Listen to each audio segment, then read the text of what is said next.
who will be talking about their grad student life and everything going on with that. So if they'd like to introduce themselves right now, that'd be great.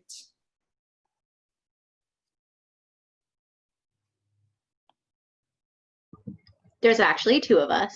Yeah, no, I forgot. Sorry, there's two of you.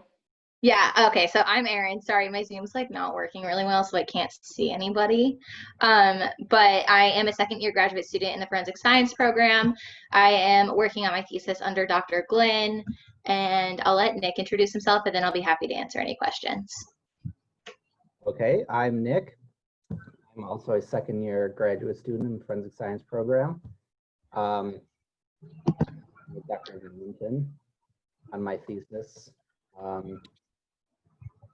And if you guys want to just jump into questions, we have a list of stuff to talk about. Yeah, I'd just like to start off the conversation with why you decided to go to grad school, and what about this program had you decided New Haven was the right place for you? I guess I can go first. So I decided I wanted to go to grad school because I did not come from a forensics-based undergraduate degree. My undergrad was in physics. So trying to come out of undergraduate in physics and look for a job in forensics seemed like something that wouldn't really be plausible. So I felt like getting the training of a forensic scientist with a better background for that would be better. I'll hop in from there. So I actually have a similar situation. I knew I wanted to do forensics in high school, but I kind of felt like I wanted a different discipline before I got a degree in forensic science. So for undergraduate, I actually got a degree in biology. And then from there, I knew I was going to apply to graduate schools. I applied to, I think, like 3 or 4 of them. But the second I got my acceptance to New Haven, I was like, okay, well, it's like the top school in forensic science. Basically, I got to go here, Henry C. Lee. So that's why I decided to go to graduate school, and then why I picked this school as well. Yeah, I think why I picked UNH, the deciding factor was the partnership with Henry C. Lee and his namesake college. And I thought that was really cool. And then also secondary, I wanted to ask about just a little bit about your club and what the Graduate Student Forensic Science Club, what their role is for students that are looking to get involved at that level.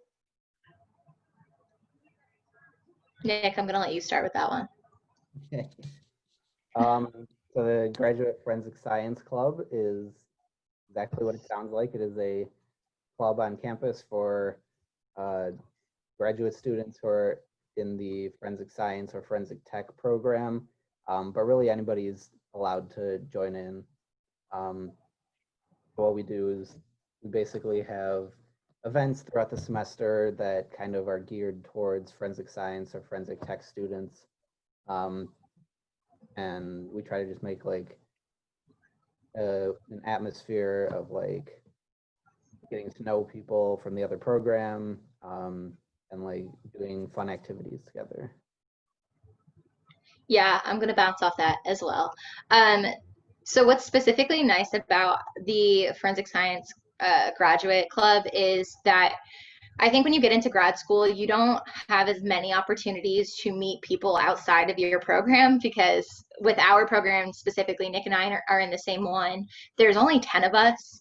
So you're with the same 10 people every day for classes, and those 10 people become your friends. So you see them outside of classes as well. So with the grad club, where we are combined with forensic tech, it's given us an opportunity to kind of like meet the different people in the different programs. We learn a little bit about their discipline. They learn a little bit about ours. And it's just a really nice de-stressor. at the end of the weeks, like when we get together, because especially right now in the middle of midterms, we're all stressed about taking exams. We're all stressed about our presentations because since Nick and I are second years, we're getting ready to present at NEAFS and we're submitting our abstracts to AIFS and all these different things. So just to be able to meet up with like a group of people with common interests to kind of just like relieve our stress is really great. Right now, we're currently planning The Perfect Murder. So very funny conversations. It's a great time.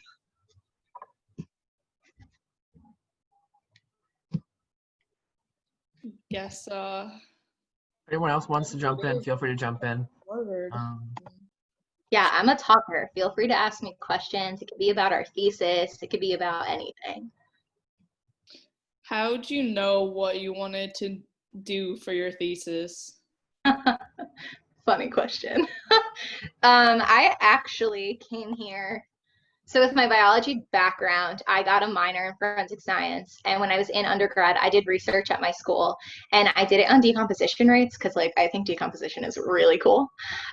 So I came here and I wanted to combine decomposition with DNA because of my two backgrounds. I felt like, why not? And that's actually not what I did.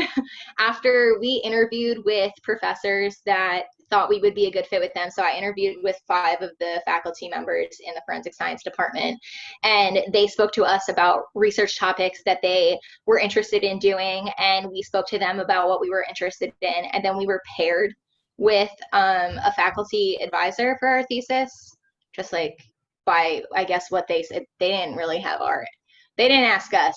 They spoke amongst themselves.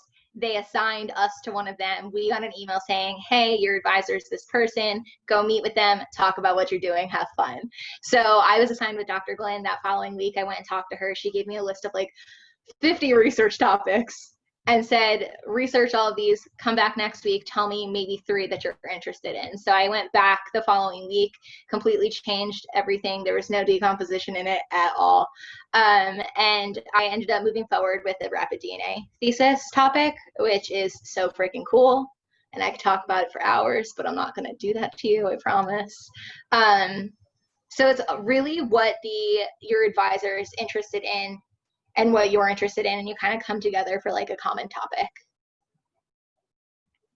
And I think that's very indicative of what I did. So I came in not knowing exactly like what I wanted the thesis, my thesis to be about, but I did know that I wanted it to involve microscopy in some way. So I met with my potential advisors and tried to figure out like where I could fit that in. I ended up with Professor Valentin. And he obviously, as you might know, he was a former Connecticut State Trooper, and he really wanted to do something with ballistics. So I took his ballistics idea and I tried to figure out how I could put microscopy into that and make it like an actual thesis. So we ended up settling on looking at the damage morphology of long-range shootings. So I look at the bullet holes under the microscope. I thought that was a good like balance between what the advisor wanted and what I wanted to get out of it.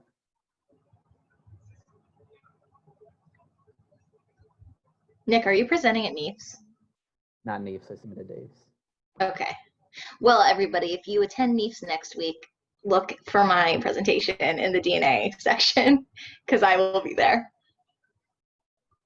Well, my recording will. I should say that. They made us record it.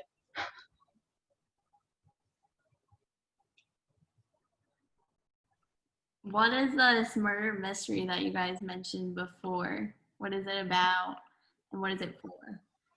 Oh, the Planning the Perfect Murder. We're just kind of, it was honestly just like a fun thing. So we're actually, our club, we meet on Zoom as well. So we had Professor Valentin in the Zoom with us and we talked about a bunch of different ways to like commit the perfect murder.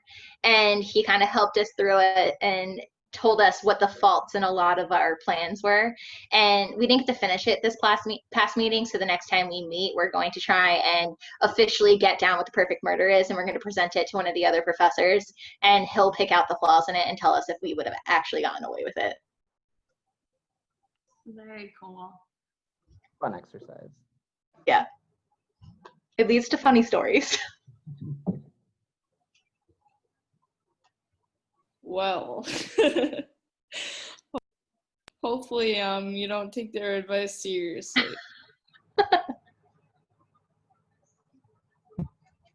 So what are your daily schedules like? How much free time do you guys have? I think it depends on if you work on top of taking grad school classes, because I know me personally, I work, but my semester, I only have classes on Wednesdays this semester, but they're from 9 a.m. to 7 p.m. So I'm in class all day on Wednesday, but then other than that, I work full day. Also, I work in the admissions office on campus. So if you happen to walk into the undergraduate admissions office, you'll see me. So I keep busy that way just because it kind of like helps pay the bills too, since we're not living on campus. Well, I'm not, at least. I don't think Nick is either. No, Nick's by me. It's really not bad though. I think that undergraduate like classes, there's definitely more of them during, like, you have your classes more spread out. You're going to have your typical classes that are your 3-hour lectures, your 3-hour labs, and you're going to have them multiple times a week. Whereas for this, we only are required to take 12 credits a semester to be considered a full-time graduate student. So like the first semester we were in 4 classes. Last semester we were in 3, and like one of them was a lecture and one of them was a lab, and then one was an elective. And then again this semester it's a lecture, lab, and elective. So we only have 3 classes again. So you definitely have more free time than you probably do have now. But again, if you get a job, then you're going to be pretty busy. And also, free time does not mean downtime. No. Oh, no.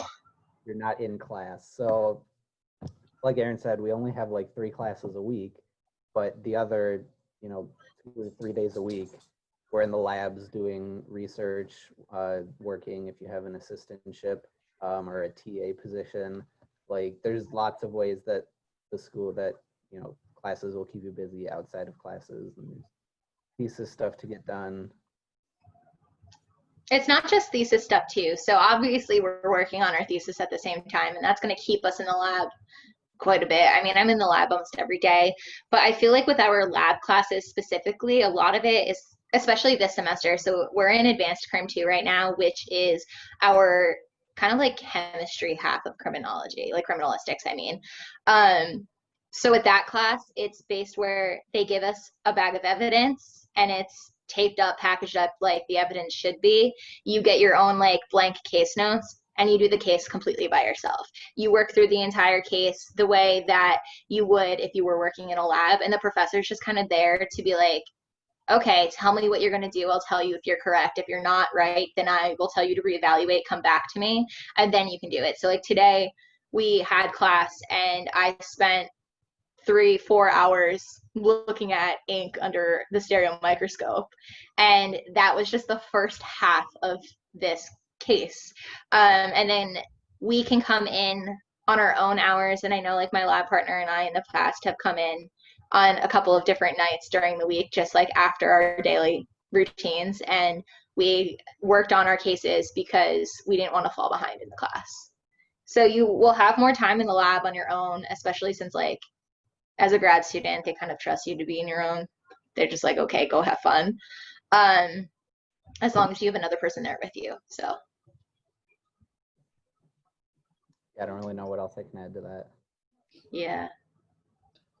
Did you guys go to UNH as undergrad students? We did not. I went to Radford University in Virginia. Nobody ever knows where it is, but it's like 20 minutes past Virginia Tech. So like 9 hours from here. And I'm originally from the Midwest. I went to University of Illinois at Urbana-Champaign for my undergrad. None of the people in our program actually went to UNH for their undergrad. We are actually all scattered throughout the country. We have people from California, Nick's from Chicago. We had someone from South Carolina, Massachusetts, New Jersey. I think 1 or 2 from Connecticut. So we're kind of all over the place. I know the forensic tech program though does have like 3 or 4 students that went to New Haven. Yeah, because I'm trying to decide, if I want to go from being a UNH undergrad student to a UNH grad student, or if I want to go somewhere else for grad school. So I don't know the deciding factor in that. Okay, so I'm not gonna like tell you not to go here, but and it's not because of the program. My recommendation is though, is you just spent the past 4 years getting a degree in forensic science from the same staff and faculty members that you would then be spending your next 2 years getting a degree from.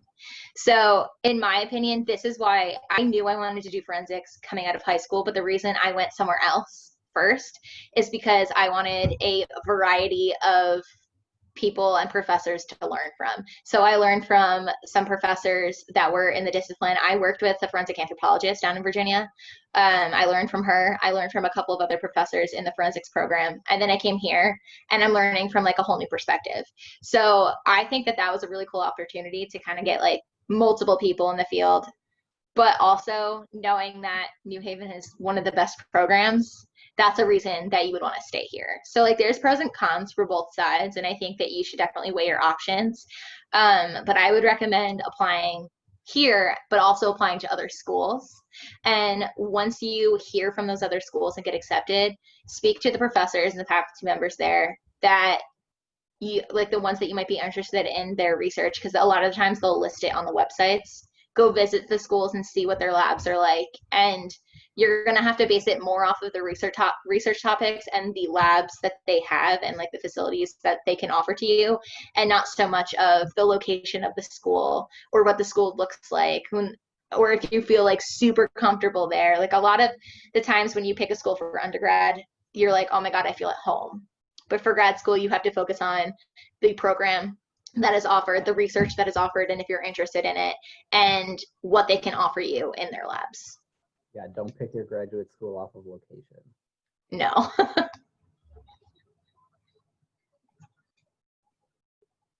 Also, quick question off of that. Did any of you happen to go to the AIFS conference and their grad school, I forget what it was called, but like their open house kind of thing at the conference? Like, did that help you at all if you went to that? So I don't, gosh, the ACE conference is like a blur to me. I attended the ACE conference that was in Baltimore, so not this like past one, because it was in California and I just didn't have the money for it. And I was in school at that point. But when I went to the conference in Baltimore, I'm a member of AIFS. I applied during undergrad and was accepted into it. And I literally just went to like anything and everything. And when I went, I was an undergrad and I had just applied to all of the schools for grad school. So I went up to the tables that I applied to and sought out people to speak with. So I actually met Dr. Maxwell for the first time at the ACE conference and was like, hey, I just applied. So look out for my application. And honestly, like having face-to-face contact with the schools that I applied to was like really awesome. And some of the schools had students there, so I was able to speak to the students and like actually get the perspective of what it's like to be in the program. And I think that also was really beneficial when it came to picking a school to go to. I don't know if Nick went to a conference. Hey, Nick. It would have been fun. I know, it's a shame we can't physically go this year. Yeah, they're doing it virtually. Yeah, I'm sad. I wanted to go to Texas really bad. Yeah. Fortunately, we got in the California conference this spring before COVID hit, or before That's COVID good. Coast. I guess it was kind of a sketchy trip since it was starting to hit the West Coast, but we got in and out in time. That's good. I chose not to go to AIFS this past year, mainly because before COVID, I was like, oh, I'm going, hopefully, fingers crossed, I'm going to be presenting my thesis. I applied yesterday, so we'll see what happens. And I wanted to save my money up for this coming trip, but now it's online, so I don't really have to save money for anything. I just have to register to go. So. You know what to do with all the saved up cash? Yeah. Nick, I did not hear a word you just said. But now you got to find out what to do with all that saved up cash. Oh, I know. For real though, because like I really did save for it. I'm so sad. You Do you guys guys, have any other, oh, Zoe, go ahead. so I know you guys are both in the forensic science program. However, I know the forensic tech program is quite different compared to what our undergrad is like. So I was wondering if you guys knew anything about that program. I know a bit about it. I have like a couple of friends that are in the program. The main difference between the forensic science and the forensic tech program is that if you get a master's in forensic science, you will be working in a lab. Like you graduate and you will be a toxicologist, you'll be a DNA analyst, you'll be a microscopist, like in the lab doing trace evidence and stuff like that. Whereas forensic tech, they set you up to do more work like in the field. So you could go and be a crime scene investigator, you can be a blood pattern analyst, and like going to the scene specifically to observe and get your notes and stuff like that. So like the big thing is if you don't want to be a person that's going to be sitting in a lab for the rest of your life, the tech program's probably the better option for you. They take classes like medico-legal death investigation. They take a blood pattern analysis class. They take CSI is required. However, we were able to take CSI and it was so much fun. So the classes are just set up a bit differently, whereas our classes for our labs, like I said earlier, we are handed a piece of evidence and we have to collect. So for like the biology end of it, we were handed like a soda can or a cigarette or a t-shirt with like blood on it, and we had to collect by swabbing or cutting out our samples, and then we put them in the proper packaging for our first set of classes, like this past spring. And then this coming spring, we take the evidence that we collected ourselves and then we do the entire like DNA analysis of it. We extract the DNA, we do quant, we do amplification.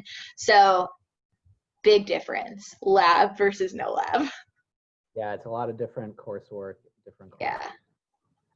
different course loads, but yeah, they're focused on different end goals. I know for the application process, if you want the forensic science program here, your letter of intent has to specifically say that you want to work in a lab when you're done with graduation. So that's a big thing. Good I wanted to to know. piggyback off of what Zoe was saying. So I'm a freshman who's supposed to be in the dual degree or like accelerated program where it's a forensic science undergrad and then cellular and molecular biology master's degree. So what would be the difference between that and your forensics in regard to like, could we both work in a lab? What would be the differences of that besides obviously the focus on forensics? Yeah, so I mean, I feel like you're kind of doing what I did, just opposite. So I did my undergrad in biology, got my master's in forensic science. I want to be a DNA analyst in the end. So I will combine my knowledge of the biology and the forensic science from my 2 degrees to be able to do a very specific discipline in the end. So you're doing the forensic science first and you're learning all of the processes that you have to know to be in the forensic science field, but then you're learning the biology afterwards, which specifically, if you want to be a DNA analyst, is very important. So it's just kind of doing everything I did backwards, like I said. And in the end, you're still going to be able to get a job in a lab, be a DNA analyst, be a criminalist, where you're collecting the DNA evidence off of a sample that comes in from a crime scene and then handing it off to the next person in the lab. And then vice versa, if you're doing the chemistry side of, because you guys have 2, you can do biology and chemistry. So if you're doing the chemistry side of forensic science during undergrad and you get a forensic science master's, or if you get a master's somewhere in the realm of chemistry, which I could never, so good for you. After graduation, you could be a toxicologist, you can be a drug analyst, and anything in the chemistry area while working in a lab. What's some things that surprised you when you got to grad school that you didn't think of?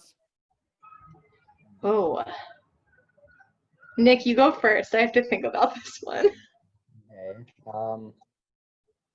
I mean, in my undergrad, we would have like weekly assignments, but you know, we'd meet up like 3 times a week, so we'd have like enough time to work on them like during classes if we finished early or whatever. here there's not so much like weekly assignments. You really have like your midterm, your final, maybe a presentation, and those are like your only grades. So that was one of the biggest things for me. I think, I'm not gonna lie, I was a bit of a slacker during undergrad.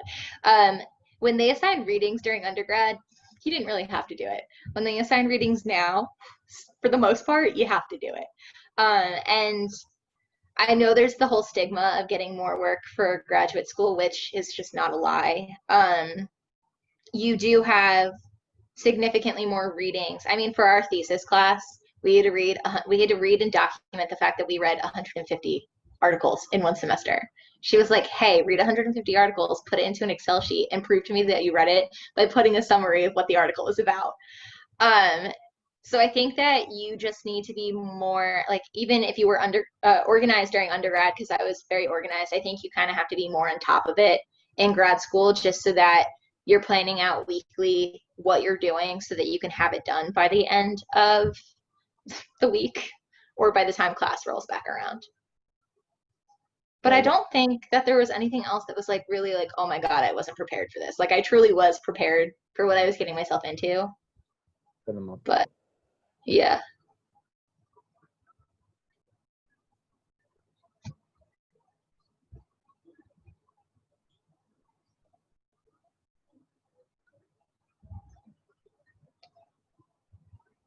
Do you think it's like, do you think that it's harder, I guess, to pass classes in grad school? Like, I guess is my question. I don't think it's harder. So I think the hardest thing for me, because I was like, I've always been really good at school. I've always like loved it. I'm a weird person, I know. And I always did very well in my classes, but I was always so hyper focused on my GPA during undergrad, knowing that I was going to be applying for grad schools. I was like, my GPA has to be like pristine. I need to get accepted into these great schools. And then coming into grad school, I'm still crazy like that. I'm still like, I need to get really great grades. But what's difficult for me to understand is when I'm done with grad school and I'm applying for jobs, they're not going to look at my grades. They're not going to look at my GPA. They're just going to look at the fact that I have these classes and I have the knowledge to do the job that they're hiring me for. So I wouldn't necessarily say that it's difficult to get good grades. I mean, I'm pretty sure all of us have pretty much all A's and B's throughout the 3 semesters we've been here. So I wouldn't stress too much about that. I think it's just like important for you to realize that in the end, the grades and the GPA aren't what's important. It's the classes and the material that you've learned. Yeah, I don't know about other graduate programs because obviously I go here. But it's not so much like they're grading you on whether or not you get an answer correct. Like Erin said, it's more about like what you learn, like the lab reports that we have to do. She wants to like for you to walk through it and like learn the process and like why you're taking each step. And she's not so much worried about, oh, well, you didn't get this answer correct, so taking off points. We'll try to like it's more, yeah, it's set up more for us to do what we would be doing in a real lab and to make our mistakes now and catch them so that we don't make those mistakes in the future when it actually counts.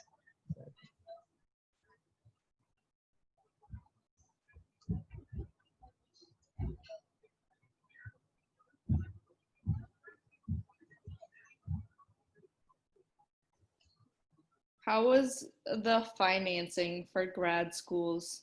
Do you guys get scholarships for grad school? Oh, go ahead, Nick. It depends.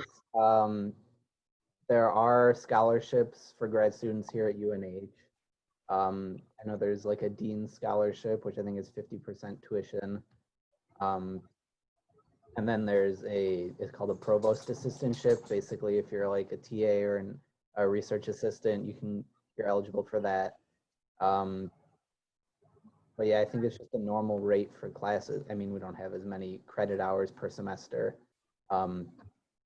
And obviously you can take out loans or whatever to finance, but I don't think it's breaking the bank for anybody.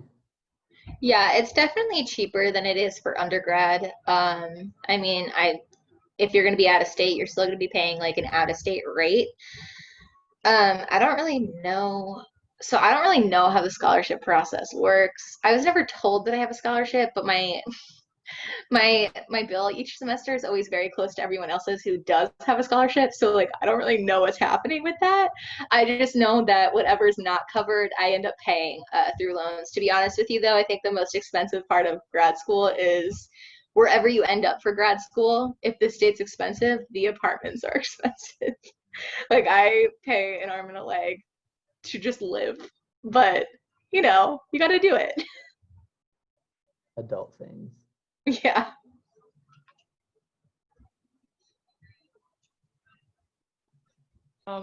In grad school, do you guys feel like you're competing against each other a lot for future jobs? Yes and no. Um, so the one thing with at least our cohort, I mentioned there's 10 of us. We did have 12. Two of them dropped the program, so it leaves the 10 of us. What's nice is that we're pretty much divided equally in the disciplines. There's about 5 of us that are doing DNA. Nick wants to do microscopy, and then there's like chemistry.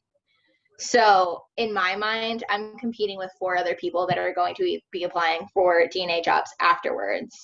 But also, we all talk amongst ourselves, and we know that we're all very deserving of getting a job. Like if someone gets a job over me, if we apply to the same one, yeah, I'm going to be upset about it, but I'm also going to be like really happy for them because I know that they work just as hard as me. And the other thing is there's people who have ideas of where they want to live after this. So I know some people who are from the West Coast want to go back to the West Coast. I won't be applying to jobs in the West Coast. I'm from New Jersey. I don't want to stay in the Northeast area, but I'm going to apply to some places in the South. I'll apply to some places up in the Northeast because I don't want to limit myself. So I'm just going to apply everywhere, see what happens from there, and hopefully I get more than one job offer so I have a choice. But if not, then I'm taking the job that they give me. So it's like a yes and no for that. Yeah, we're kind of competing with each other, but also we've all gone through the same schooling. We're all very deserving of the job opportunities that are ahead of us. So I think we each have slightly different enough career goals that we wouldn't be like applying for the same exact job at the same exact, crime line. yeah. Like there's somebody who wants I to think the only people who would really have competition is like me, Elena, and Paul, because we're the 3 that strictly wanted to be a DNA analyst. So if we apply to the same places, then yeah, we'll be competing for the same spot. But I know Elena wants to stay up here. I'm not tied down. Paul will apply everywhere. So, but other than that, I mean, they're like my best friends, so I can't be mad at them.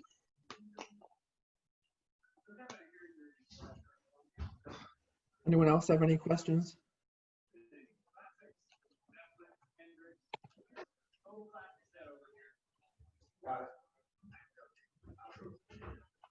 I had to say something and it just disappeared. Give me a minute.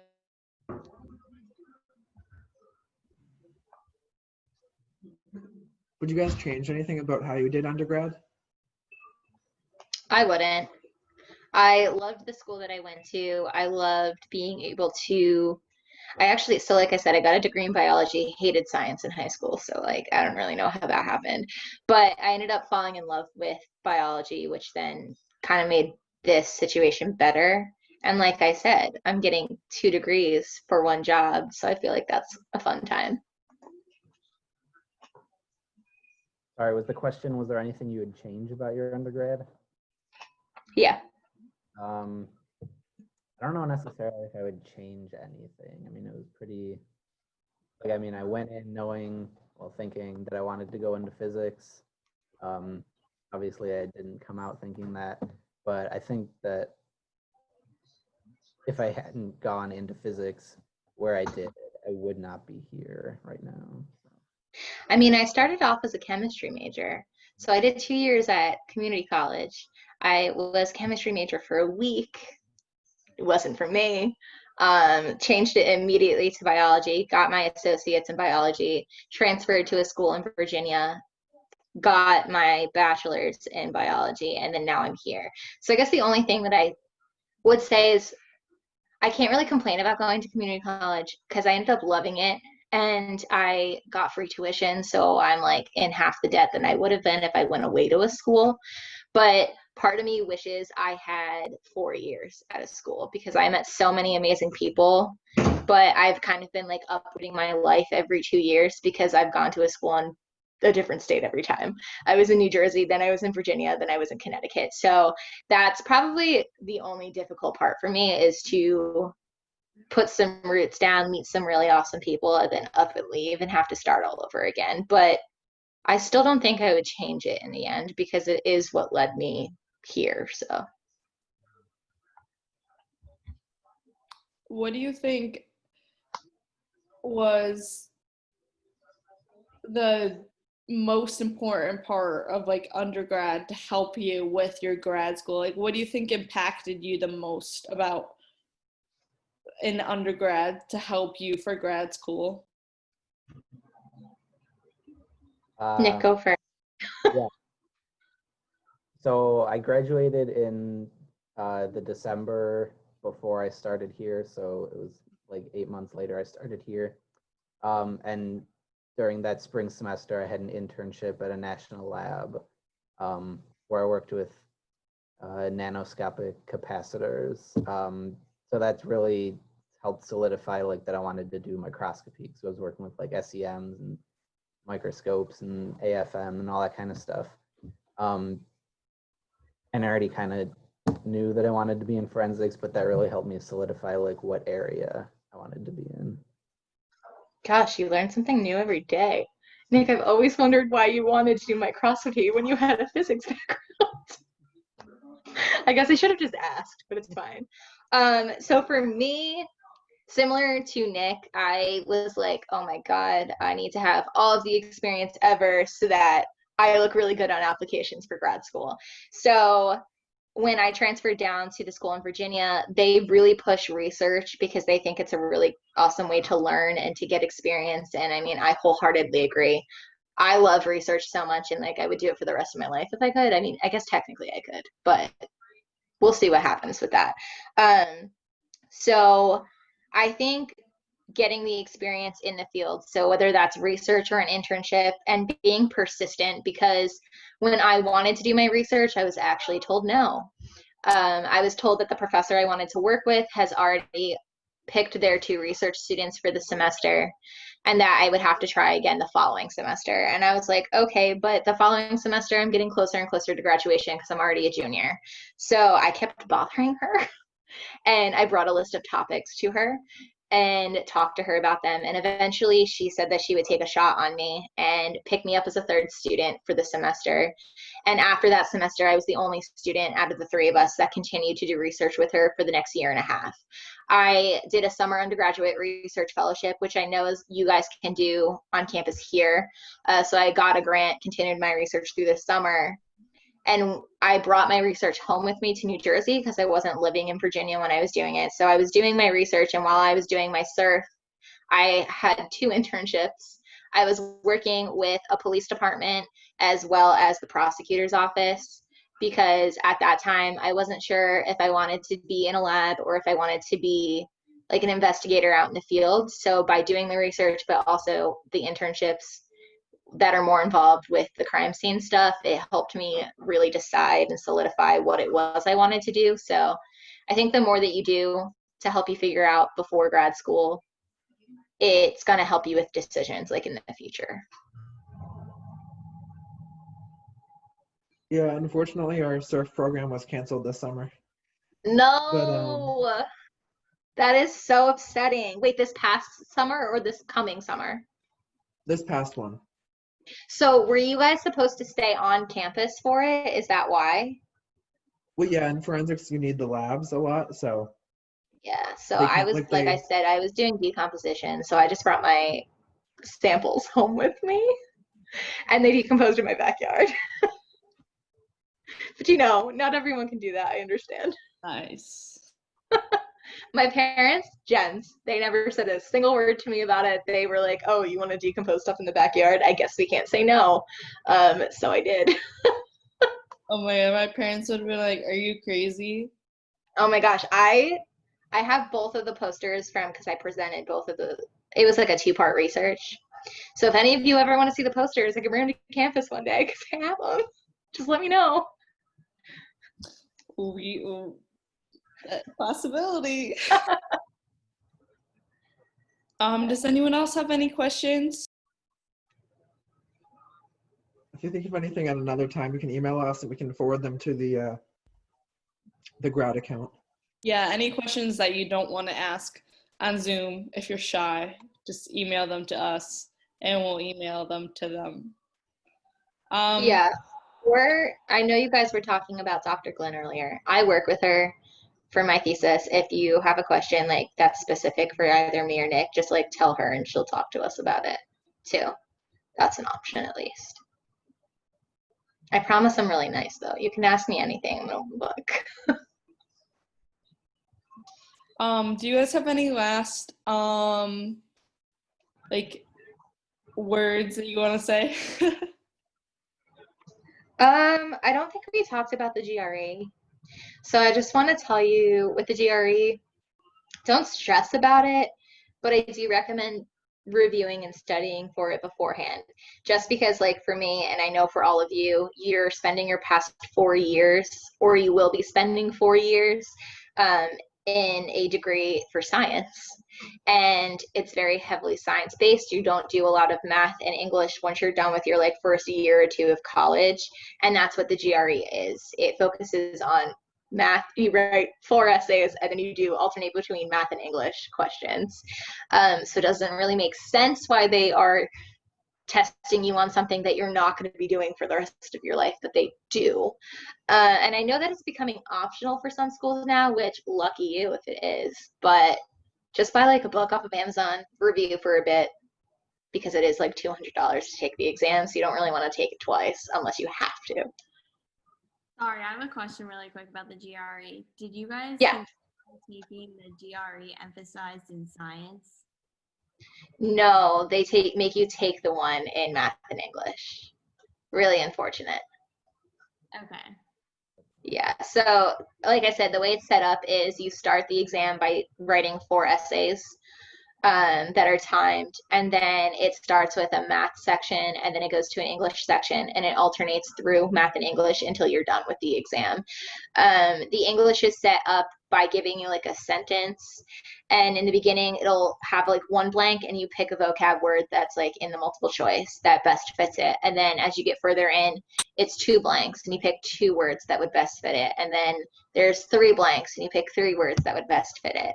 And then math, it's just like math, you do a problem and then they give you multiple choice answers, but like they give you like option A and option B, and then your multiple choice like A through D is like equal to option A, equal to option B, greater than option A, or less than option A, and stuff like that. So it's kind of strange, which is why I recommend getting like a review book, at least for the math section, and like figuring out how it's going to be laid out just so that you're a little prepared, because I made the mistake of not reviewing. And I was like, whoa, this is not real math.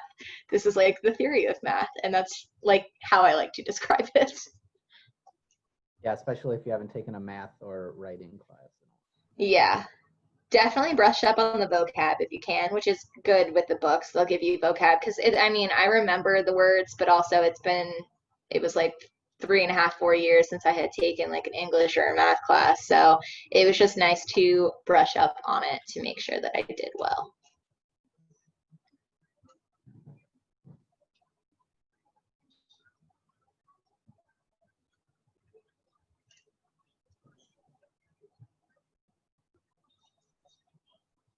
I Fun. think we're good then. Yeah, fun stuff. Yay. Well, I hope you guys enjoyed Neeps next week. Don't laugh at the fact that my recording is from my forehead down. I cut the top of my head off, but I wasn't re-recording my presentation. So Do you know like do you know what like it's in the bio section? yeah, so Dr. Glenn me and Elena Albino she's also in our program. We are all presenting our, well, at least Elena and I, we're presenting our thesis in the oral presentation for biology and DNA. And then we have one or two doing a poster session that's more chemistry based. So I know my roommate has one. Look for Garrett Greathouse. And then I think there might be an oral presentation also in chemistry. But as far as I know, there's not that many DNA presentations, so it won't be hard to find us. Mine is on rapid DNA analysis. I don't know what they'll title it, but it's investigating the use of the Andy6 rapid DNA for use with environmentally degraded body fluids. So that would be mine. And then Elena's is, I can't remember her title, but it's something with extracting or figuring something out with LDH levels in the blood of humans. So that one's hers. Okay. So you've watched that one too. We will And then I don't know which one Glenn's presenting. I didn't ask her. So we'll keep an eye out. We'll find them. have fun with that. We will. Okay, thank you guys for coming tonight. We really appreciate you taking time out of your day to come talk to us.